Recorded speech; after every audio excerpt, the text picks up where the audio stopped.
কৃষ্ণ গুৰুজনাই আমাৰ এই শাস্ত্ৰৰ মাজলৈ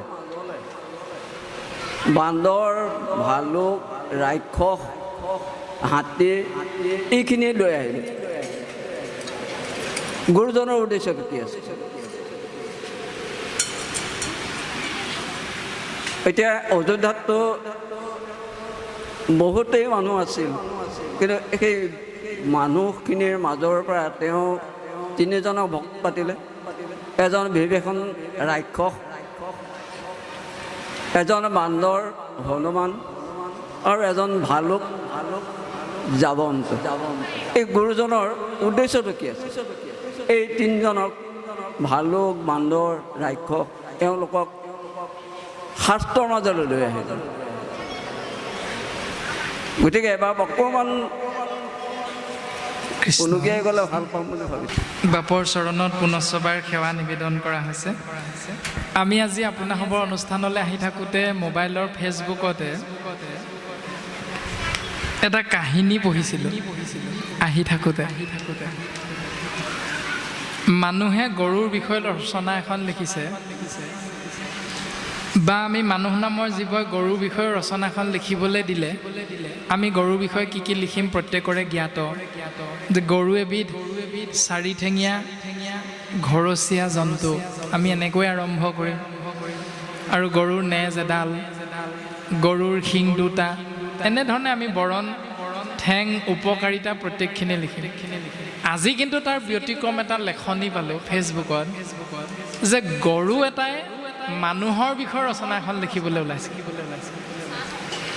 মানুহে গৰুৰ বিষয়ে ৰচনা ঠিকেই লিখোঁ কিন্তু গৰু এটাই মানুহৰ বিষয়ে ৰচনা এখন লিখিবলৈ ওলাইছে আৰু লিখিবলৈ লৈ গৰুটোৱে কি লিখিছে মানুহ এনে এবিধ দুঠেঙীয়া ঘৰচীয়া প্ৰাণী যি নিজকে জীৱ শ্ৰেষ্ঠ বুলি কৈ ভাল পায় আৰম্ভ কৰিছে আৰু যি নিজকে উপৰি পুৰুষসকল চাৰিঠেঙীয়া জন্তু আছিল বুলি কৈ অতিকে ভাল পায় কাৰণ আমি বান্দৰৰ বংশধৰ বান্দৰৰ পৰা মানুহ হৈছোঁ সকলোৱে কওঁ বিজ্ঞানেও সেইটোৱে কৈছে যে বান্দৰৰ পৰাহে হেনো মানুহ হৈছে গতিকে আমি হেনো গৌৰৱ কৰোঁ গৰুৱে মানুহৰ বিষয়ে ৰচনাখন লিখিছে আমি হেনো গৌৰৱ কৰোঁ আমাৰ পূৰ্বপুৰুষ চাৰিঠেঙীয়া আছিল কিন্তু আমি কেলৈ দুঠেঙীয়া হ'লোঁ তাৰমানে আমিও চাৰিঠেঙীয়া হৈ থকা হ'লে ভাল আছিল বিষয়বস্তুটো অকণমান গুৰুত্বপূৰ্ণ বাপেও কথাখিনি তাকে আলোচনাৰ বাবে আনিছে ভাগৱতে সিদ্ধান্ত দিছে একাদশ স্কন্ধত উদ্ধৱৰ আগত কুকুৰ শৃগাল গৰ্দভৰো আত্মাৰাম জানিয়া সবাকো পৰি কৰিবা প্ৰণাম অৰ্থাৎ সমস্ত ভূততে ব্যাপী আছো মই হৰি ভগৱন্ত নথকা স্থান ক'তো নাই সমস্ত ভূততে কৃষ্ণ তত্ত্ব আছে আৰু সেই তত্ত্বটো জানি বুজি লৈ সমস্তকে সেৱা নিবেদন কৰিবা অৰ্থাৎ জীৱৰ কোনো জাত নাই এক নম্বৰ দৰ্শন যে জীৱৰ কোনো জাত নাই আৰু জীৱৰ যিহেতু জাত নাই সেইকাৰণে সকলোকে সেৱা কৰিবলৈ ঈশ্বৰ জ্ঞান কৰিবৰ বাবে শাস্ত্ৰই আমাক মনুষ্য নামৰ জীৱক এই উপদেশটো প্ৰদান কৰিছে দুই নম্বৰতে বাপে ক'লে যে ভালুক বান্দৰ হাতী আদি জীৱবিলাকক কিয় আনিছে যে ৰাক্ষসৰ বিভীষণ তাৰপাছত ভালুকৰ ভিতৰত জাম্বৱন্ত তাৰপিছত বান্দৰৰ ভিতৰত হনুমন্ত ৰামচন্দ্ৰৰ দিনত তিনিজন ভকত আছিল তাৰপাছত কৃষ্ণ তত্ত্বৰ সময়খিনিত উদ্ধৱ মৈত্ৰেয় বিদুৰ এনেকৈ তিনিজন ভকত হ'ব পাৰিছিল তাৰ দ্বাৰা আমাক এই দৰ্শনটো দিছে যে তুমি ঈশ্বৰ যদি সেৱা কৰা তেতিয়াহ'লে তুমি কোন বংশত জন্ম হৈছা তুমি কোনটো কুলত জন্ম হৈছা এইটোক নামে বিচাৰ নকৰে এইটোক নামে বিচাৰ নকৰে অৰ্থাৎ নামে নামৰ কাম কৰি যাব যি ধৰণে এজন আখিৰ উৰ্ধৰ দেউতাই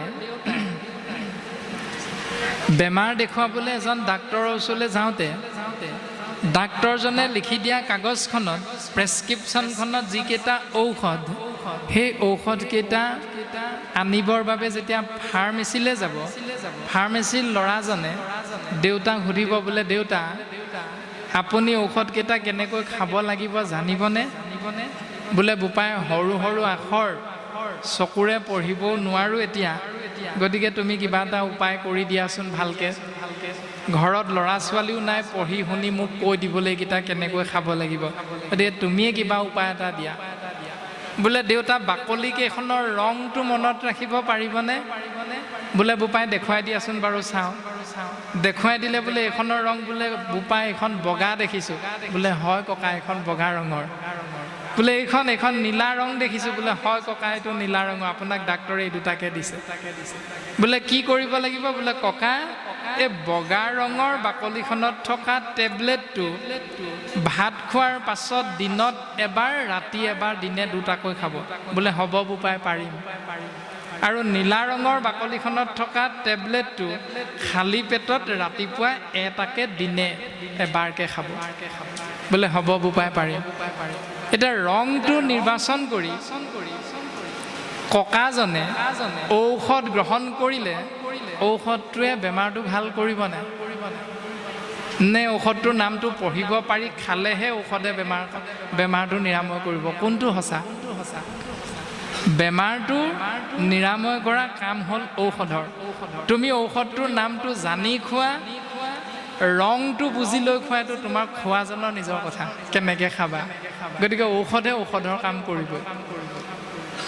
ঠিক তেনেকৈ MA পাছ কৰা এজন ব্যক্তিয়ে স্মকিং ইজ ইনজুৰিয়াছ টু হেল্থ, ধোঁৱা খোৱাটো স্বাস্থ্যৰ পক্ষে হানিকাৰক, সুৰাপান স্বাস্থ্যৰ পক্ষে ক্ষতিকাৰক বুলি বটলটোত লিখি থোৱাটো পঢ়িব জানিলেই যেনিবা বিহে বিহৰ কাম কৰিব, বিহ খালে মানুহ মৰিবই, সেইটো নিশ্চিত সিদ্ধান্ত। তুমি পঢ়িব জানি খোৱা, তুমি পঢ়িব নজনাকৈ খোৱা, সেইটো তোমাৰ কথা, বিহে বিহৰ কাম কৰিব। ঠিক তেনেকৈ নাম লোৱাজনক নামে নামৰ কামটো কৰি থাকিব। নামৰ কাম হ'ল পাপ খণ্ডন কৰা। গতিকে তুমি ভালুক নে বান্দৰ নে হাতী নে তুমি মানুহ নে কি দৰকাৰ নাই। নাম যদি আশ্ৰয় কৰিছা, মনেৰে স্মৰণ কৰিবলৈ শিকিছা, চেষ্টা কৰিছা, তেতিয়াহ'লে তুমি ভগৱন্তৰ ভকত হ'ব পাৰিবা, কাৰণ নামে নামৰ কাম কৰিবই। গুৰুজনাৰ দৰ্শনটো হ'ল এইটোৱে যে সমস্ত ভূততে ভগৱন্তই আছে আৰু ভগৱন্তৰ কোনো জাত নাই, আত্মাৰ কোনো জাত নাই, জীৱৰ জাত নাই। গতিকে জাত নাইকিয়া বস্তু এটাক আপুনি মই জাত বিচাৰি কোনো লাভ নাই। ভকতৰ জাত নাই, ভকতৰ এটাই জাত, সেইটো হ'ল কেৱল ভকত।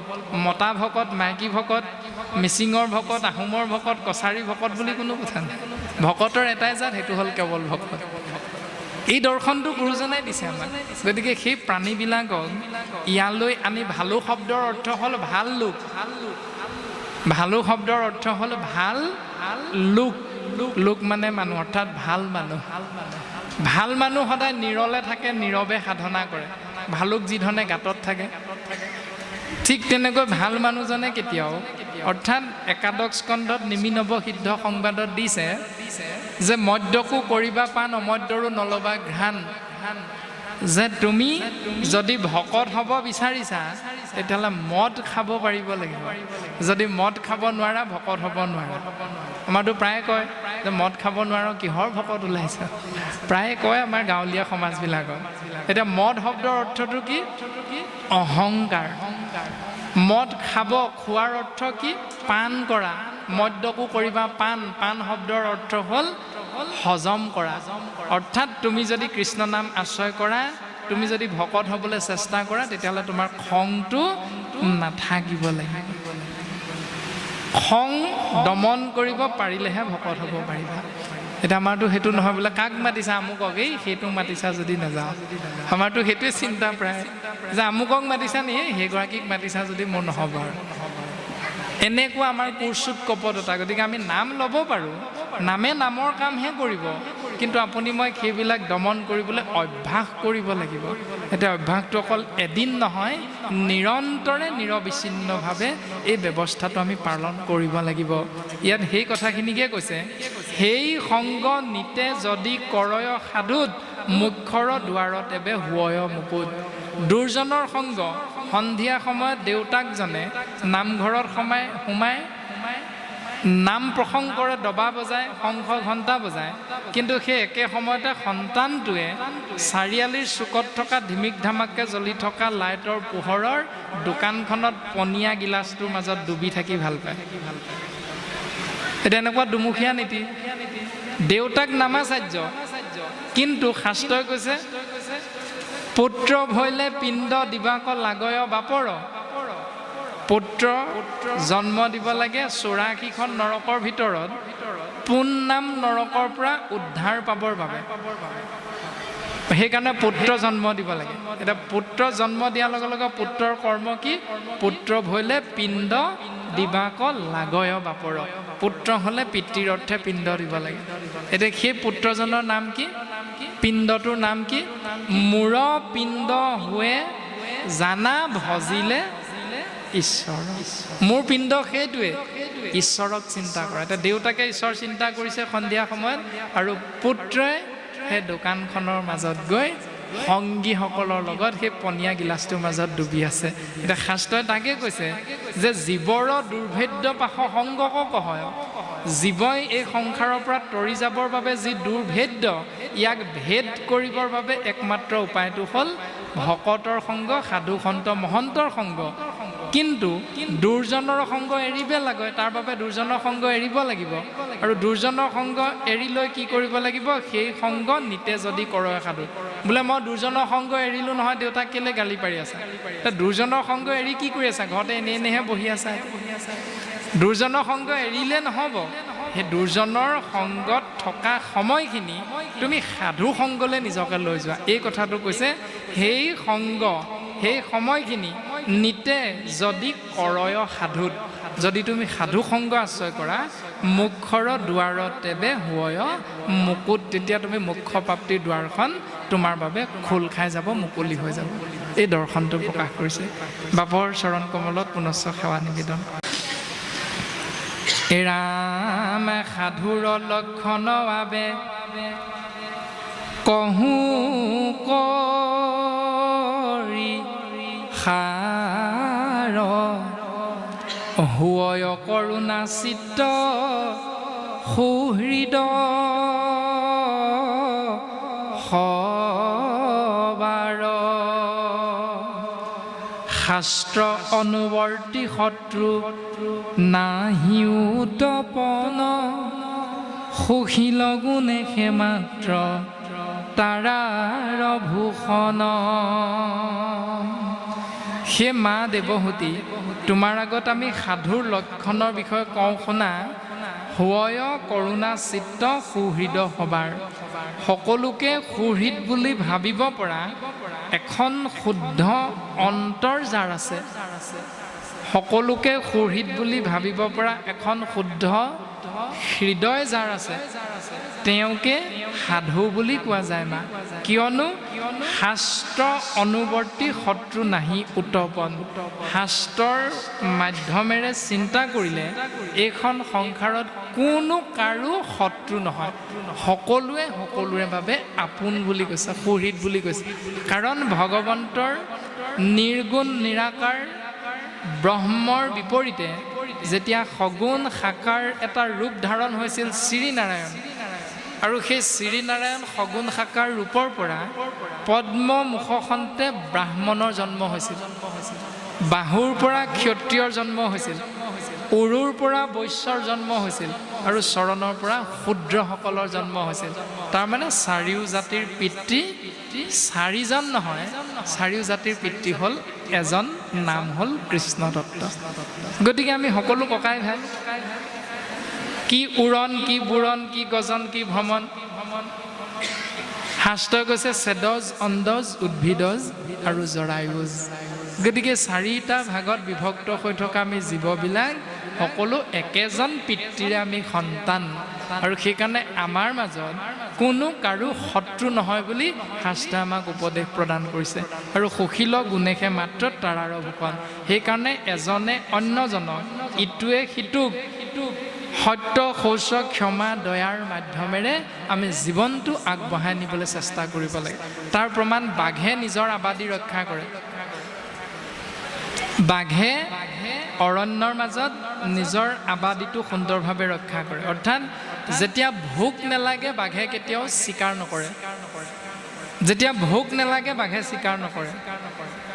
আৰু চিকাৰ তেতিয়াহে কৰে যেতিয়া ভোক লাগে।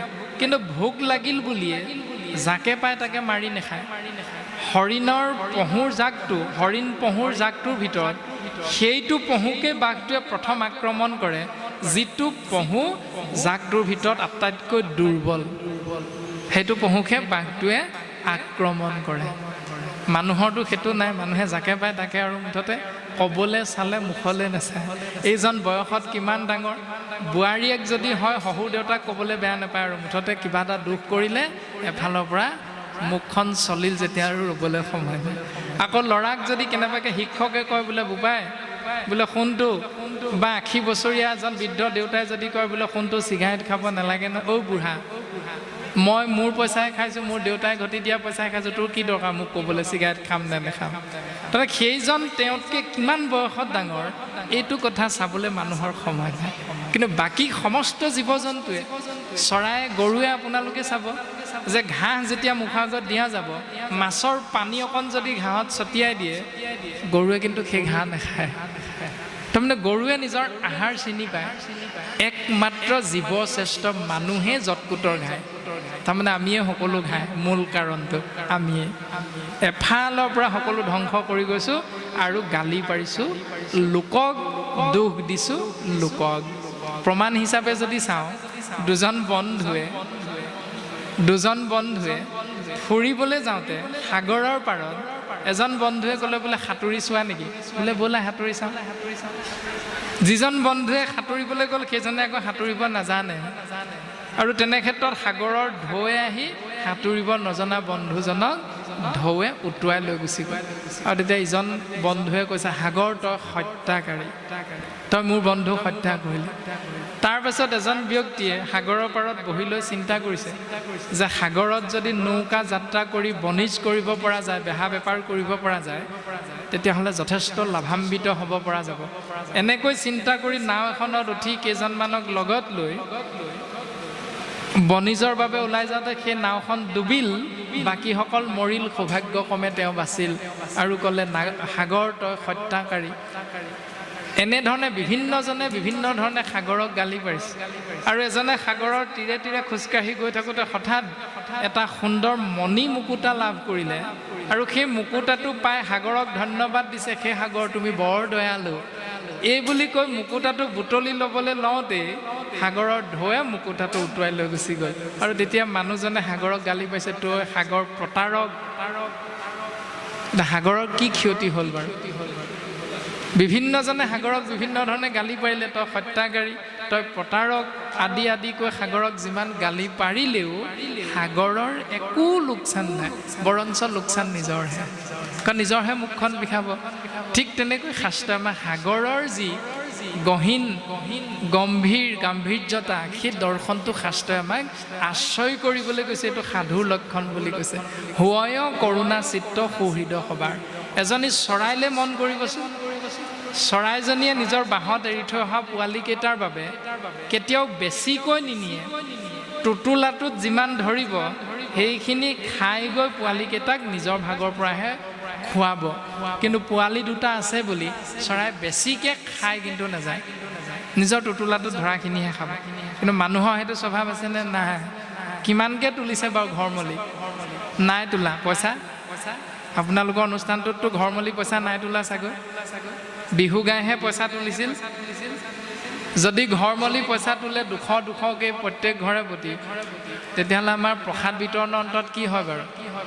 বোলে আমাৰ বাপজন নাহিলে ভাগ এটা দিয়ক, কয়নে? প্ৰসাদৰ ভাগ এটা ঘৰলৈ নিয়া ইচ্ছা আছেনে? মানুহৰ কিন্তু চৰাই বিপৰীত স্বভাৱ। যদি ভাগ এটা নাপায় তেতিয়াহ'লে হ'ল আৰু সেইখন কাজিয়া, যে মানুহজন নাহিল কাৰণেহে প্ৰসাদৰ ভাগ এটা বিচাৰিছিলোঁ, নেলাগে প্ৰসাদৰ ভাগ মোৰ।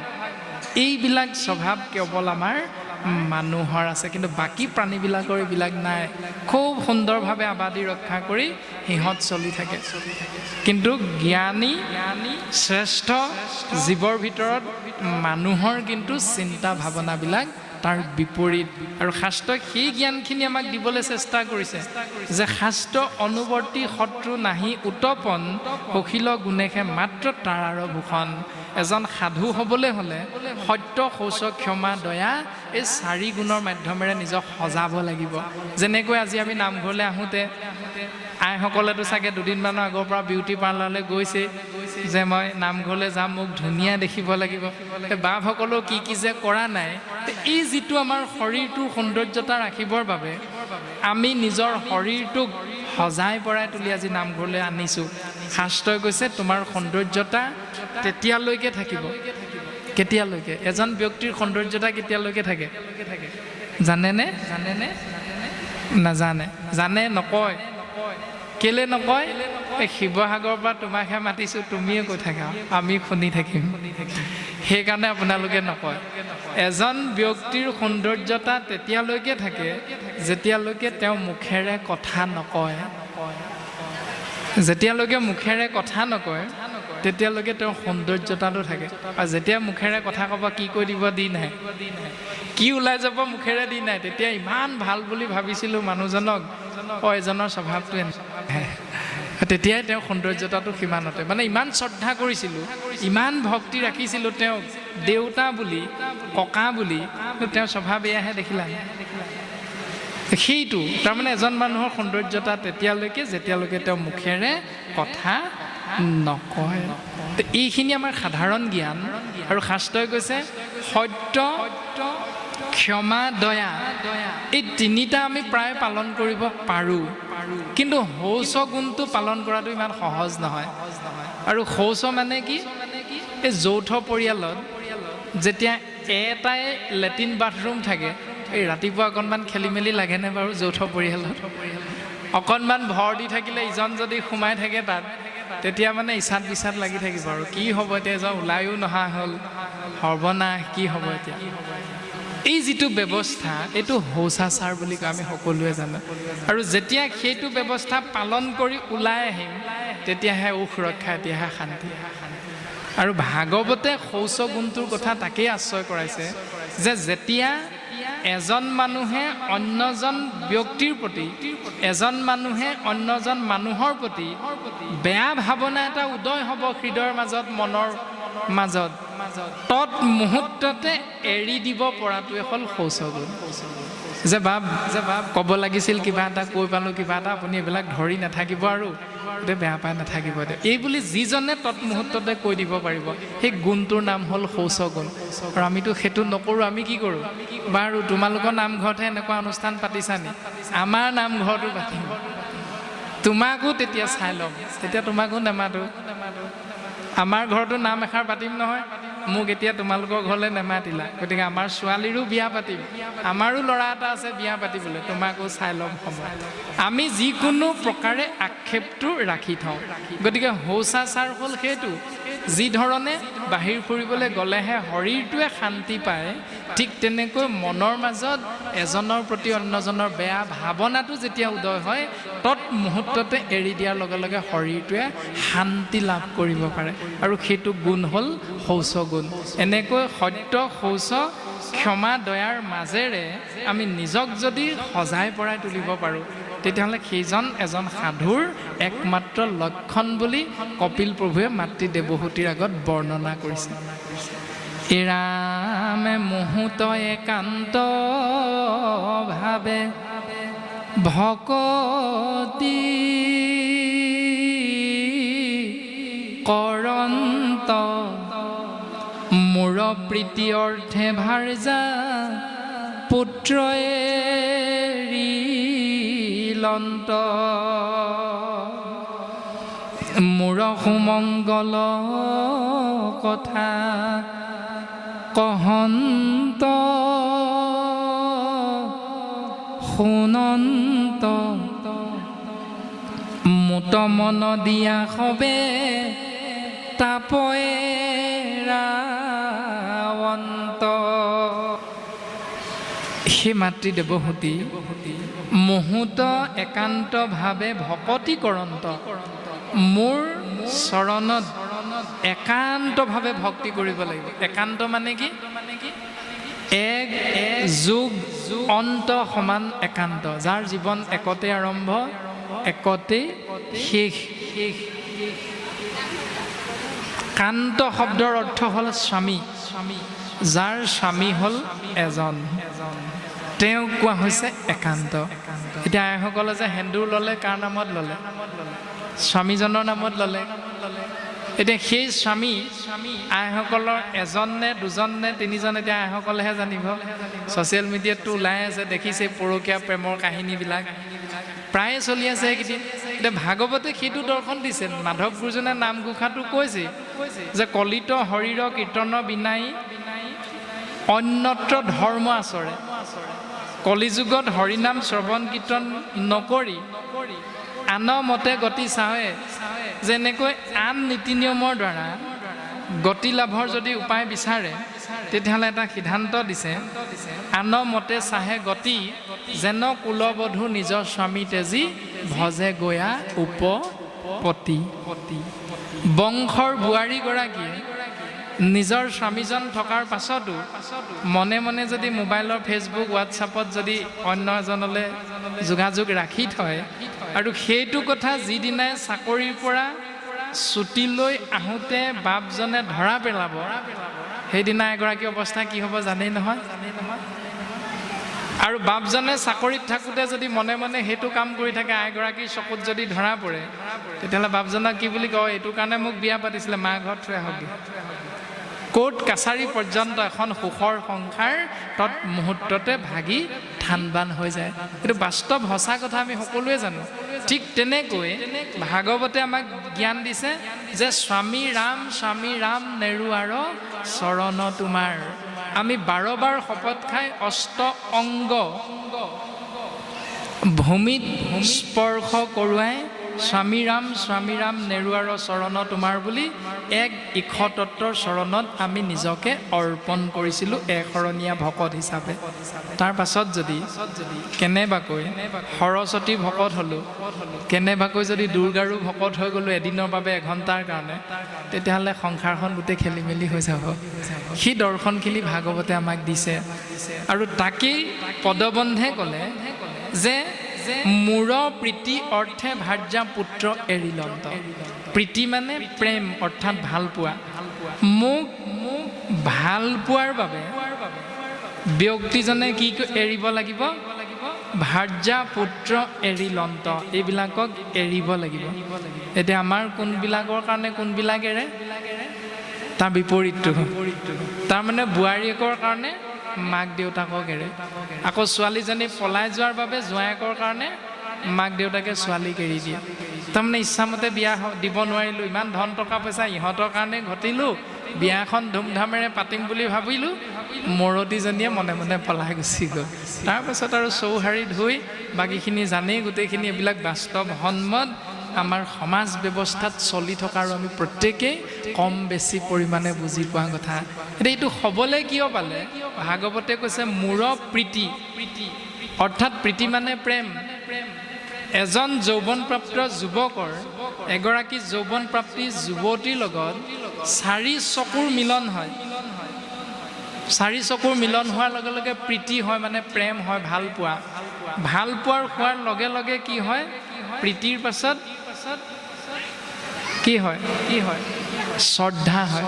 কাৰণ প্ৰীতিৰ পাছত অৰ্থাৎ প্ৰেম ভাল পোৱাৰ পাছত কি হয়? বিবাহ হয়।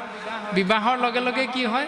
সমাজত স্বীকৃতি দিয়ে, এগৰাকী মোৰ পত্নী, মানে শ্ৰদ্ধা সন্মানটো দেখুৱাই দিয়ে, এওঁৱে আমাৰ পত্নী। তাৰপিছত পত্নীয়েও কয় আমাৰ স্বামী এয়াই।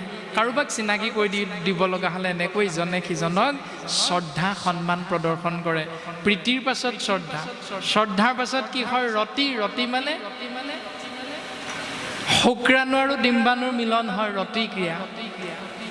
প্ৰথম প্ৰীতি হয়, প্ৰীতিৰ পাছত বৈবাহিক কাৰ্যৰ জৰিয়তে শ্ৰদ্ধা হয়, শ্ৰদ্ধাৰ পাছত ৰতি হয়, ৰতিৰ লগে লগে তেওঁলোকৰ সংসাৰত এটি জীৱৰ আগমন হয়, সন্তানৰ জন্ম হয়। আৰু সেই সন্তানটো জন্ম হোৱাৰ লগে লগে আগতে যিজন সন্তানক সোধা হৈছিল তোমাৰ আটাইতকৈ মৰমৰ কোন? বোলে মা। তাৰ পাছত বিয়া পতাৰ লগে লগে যদি সোধে তোমাৰ আটাইতকৈ মৰমৰ কোন? মা দেউতা গুলি মাৰ, বোলে মৰমৰ পত্নীগৰাকীহে। পত্নী আটাইতকৈ মৰমৰ হোৱাৰ পাছত যেতিয়া এটি সন্তান আহিব, তেতিয়া আটাইতকৈ মৰমৰ কোন? সুধি চাবচোন। পত্নীও গুলি মাৰ, তেতিয়া বোলে ল'ৰাটোহে আটাইতকৈ মৰম হয়। তাৰমানে জীৱৰ মনটো ক্ষণে ক্ষণে পৰিৱৰ্তনশীল, ভাল পোৱাটো তেনেকুৱা সময়ে সময়ে পৰিৱৰ্তন হৈ হৈ গৈ থাকে। আৰু শাস্ত্ৰত কপিল প্ৰভুৱে মাতৃ দেৱহূতিক কৈছে যে এইটো যেনেকৈ বাস্তৱ সঁচা কথা, ঠিক তেনেকৈ মোৰ প্ৰীতি অৰ্থে ভাৰ্যা পুত্ৰ এৰি লন্ত, যে মোক প্ৰথমে ভাল পাব লাগিব। আৰু মোক ভাল পাবলৈ হ'লে প্ৰথম কাক ভাল পাব লাগিব? প্ৰথম মোকে ভাল পাব লাগিব, কিন্তু তাৰো আগত কাক ভাল পাব লাগিব? নৃসিংহ গোসাঁয়ে প্ৰহ্লাদৰ আগত প্ৰকাশ কৰিছে যে মোক ভাল পোৱাৰ আগতে মোৰ ভকতক ভাল পাব লাগিব। অৰ্থাৎ ভকতক পাই যিটো নকৰে হৰিষ, মোক পাই সিটো জনে কৰিবে কিষ। আমি যে ভগৱানক বিচাৰি ফুৰোঁ, ভগৱান যে আপোনাৰ মোৰ আগত প্ৰত্যক্ষ ৰূপত নোলায়, দেখা নিদিয়া কাৰণটো সেইটোৱে। কাৰণ ভগৱন্তই জানে যে মোৰ অৰ্থাৎ মোক ভাল পোৱাৰ আগতে ভকতক ভাল পাব লাগিব। মোক যিসকলে ভাল পায় তেওঁলোকক ভাল পাব লাগিব। মোৰ ভকতক পাই যিটো নকৰে হৰি, এজন ভকতক ভাল পোৱাৰ লগ পোৱাৰ পাছত যিজনে সেৱা কৰিবলৈ শিকা নাই, আনন্দ কৰিবলৈ শিকা নাই, তেতিয়াহ'লে তেওঁ মোক পালে কি কৰিব এইটো মই আগতেই জানো। এতিয়া যদি হঠাৎ ইয়াত ভগৱন্ত ওলাই দিয়ে, শংখ চক্ৰ গদা পদ্ম সাক্ষাৎ ভগৱন্ত যদি প্ৰকট হৈ দিয়ে, আমি 90-99% বা আমি ইয়াৰ পৰা উঠি দৌৰ মাৰিম। কিন্তু কেলৈ দৌৰ মাৰিম? কাৰণ ভগৱন্তক যে দেখা নাই, শাস্ত্ৰত শুনিছোঁহে, কিন্তু শুনাটো সদায় যে ভাবি থকা নাই, সেইকাৰণে হঠাৎ ওলাই দিলে কি ওলালে বুলি আপুনি মই দৌৰ মাৰিম কিন্তু ইয়াৰ পৰা। তাৰপিছত আঁতৰৰ পৰা গৈ চামগৈ এজন ভগৱান হয়নে নহয় বাৰু, সন্দেহ তাৰমানে আমাৰ। তাৰমানে শুদ্ধ ৰূপত আমাৰ ঈশ্বৰৰ চৰণত ভক্তিটো নোহোৱাৰ বাবে ভগৱন্ত ওলাই দিলেও আমি সন্দেহৰ আৱৰ্তত ৰাখিম। এয়াই হ'ল আমি কলিৰ মলমতী মনুষ্যৰ স্বভাৱবিলাক। আৰু কপিল প্ৰভুৱে মাতৃ দেৱহূতিক কৈছে যে মোক ভাল পোৱাৰ আগত প্ৰথম ভকতক ভাল পাব লাগিব। কাৰণ দেৱটো তীৰ্থটো কৰি ভকতেহে বৰ, ভকতক ভজিলে গোচয় কৰ্মজ। এতিয়া আমি ভকতকৈ ভাল পাবলৈ শিকা নাই, তেনে ক্ষেত্ৰত ভগৱন্তক ভাল পাব পাৰিম নোৱাৰিম, এইটো আমি চিন্তা কৰাটো অতীৱ প্ৰয়োজন। এৰা তাৰা কবুলয় সাধু জানিবা আই, তাৰাৰ সংগক তুমি প্ৰাৰ্থিবা সদায়। সেইজনকে সাধু বুলি জানিবা, সেই মাতৃ দেৱহূতি। আৰু তেনেকুৱা এজন সাধুৰ সংগকে তুমি আশ্ৰয় কৰিবলৈ সদায় চিন্তা কৰিবা। মা ৰাম আৰু মোৰ অসন্দিত বীৰ্য প্ৰকাশক, কৰ্ণৰ মনৰ সদা আনন্দকাৰক। ৰাম ৰাম হেন কথা উপজয়, সাধুৰ সংগত তাক যাৰা সাৱধানে শুনয় সতত। অল্পকালে ঈশ্বৰত তাৰাৰ নিশ্চয়, শ্ৰদ্ধাৰতি ভক্তি অনুক্ৰমে উপজয়। ভক্তি ভৈলে পুৰুষৰ বৈৰাগ্য জন্ময়, তেবে হি দেহে জীৱে মুকুতি পায়। ভক্তি হ'লেহে জীৱৰ বৈৰাগ্য জন্ম হয়। এটা সৰু চিন্তা, আপোনাৰ সমস্ত জনেৰে জ্ঞাত, এষাৰ বিহু নাম, আমাৰ যিহেতু যুৱকসকলে বিহু নাম গায়, বিহু পাতি আজি অনুষ্ঠান ভাগ কৰিছে, সেইকাৰণে বাপসকলে নিশ্চিত ৰূপত কথাখিনি জানে। এজোকা বিহু আছে, নাম আছে, বোলে গৰুৰ বিহু দিনা দদায়ো কি পাছৰখিনি বস্ত্ৰ দান কৰিবা দদায়ো, তেহে পাবা বৈকুণ্ঠত ঠাই। আছেনে নাই বাৰু বিহু নাম? আছে। গৰুৰ বিহু দিনা দদায়ো বস্ত্ৰ দান কৰিবা দদায়ো, তেহে পাবা বৈকুণ্ঠত ঠাই। এতিয়া শাস্ত্ৰই ক'লে নিৰন্তৰে সাধু সংগ আশ্ৰয় কৰা, তেতিয়াহে মুখৰ দুৱাৰ খোল খাই যাব। এতিয়া আমাৰ বিহু নাম ফাঁকিক আশ্ৰয় কৰি সন্তান আৰু বোৱাৰীয়ে পিতৃ মাতৃক গৰু বিহু দিনা কি কৰে? সেৱা কৰে। কি কি দি সেৱা কৰে?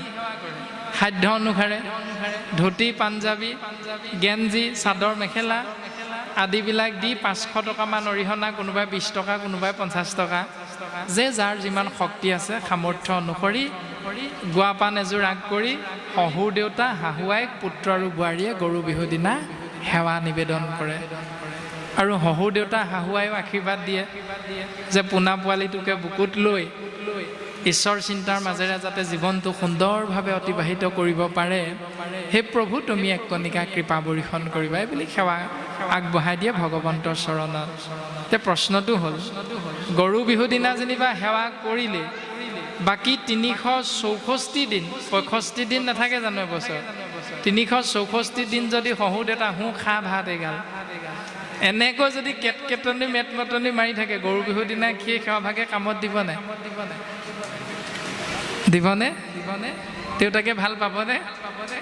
নাপায়। গৰু বিহুৰ দিনা যিমান পৰি সেৱা কৰিলেও বাকী গোটেই বছৰটো যদি কেটকেটনি মেটমটনিয়ে কৰি থাকে, তেতিয়া সেইখন সংসাৰ কেতিয়াও সুখৰ সংসাৰ হ'ব নোৱাৰে। যাক ভাগৱতে নিৰন্তৰে নিৰবিচ্ছিন্নভাৱে আশ্ৰয় কৰিবলৈ কৈছে, গৰু বিহু দিনা আশ্ৰয় কৰা সেই নিয়মটো তুমি ধুতি পঞ্জাবী চাদৰ মেখেলা গোৱা পাণ সদায় দিব নালাগে, তুমি এষাৰ মুখৰ মিঠা মাত প্ৰত্যেকেই যদি আশ্ৰয় কৰোঁ, যি ধৰণে দিনক ৰাতি কৰি ৰাতিক দিন কৰি তেজক পানী কৰি সাৰক মাটি কৰি ৰসগোল্লাটোৱে লালমোহনটোৱে হোটেলত চাহকাপ খাবলৈ ইচ্ছা থকা স্বত্তেও দেউতাকজনে খালী লাল চাহকাপ খাই মিঠাইটো সন্তানলৈ ঘৰলৈ বান্ধি আনে।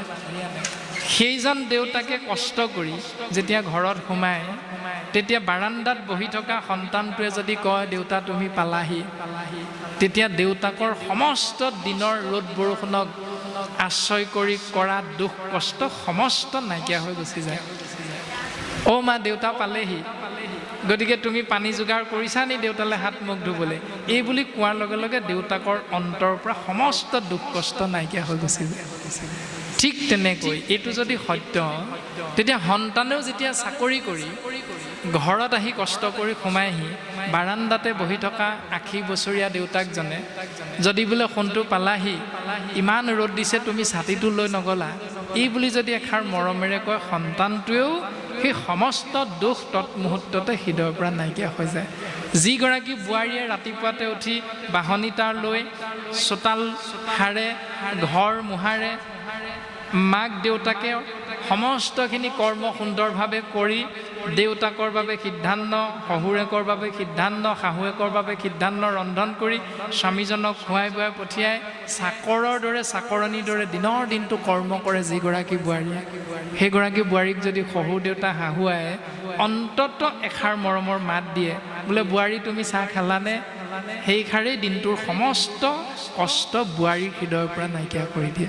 এইখিনি ভাগৱতে আমাক জ্ঞান দিছে। সেইকাৰণে আমি কোৱা হৈছিল যে ভাগৱত এখন কিতাপ নহয়, ভাগৱত আপুনি মই সমস্ত জনা একোজন ব্যক্তি, প্ৰত্যেককে শাস্ত্ৰই কৈছে ভকতেই ভগৱান, মানে ভকতেই ভাগৱত, কাৰণ ভাগৱতেই ভকত।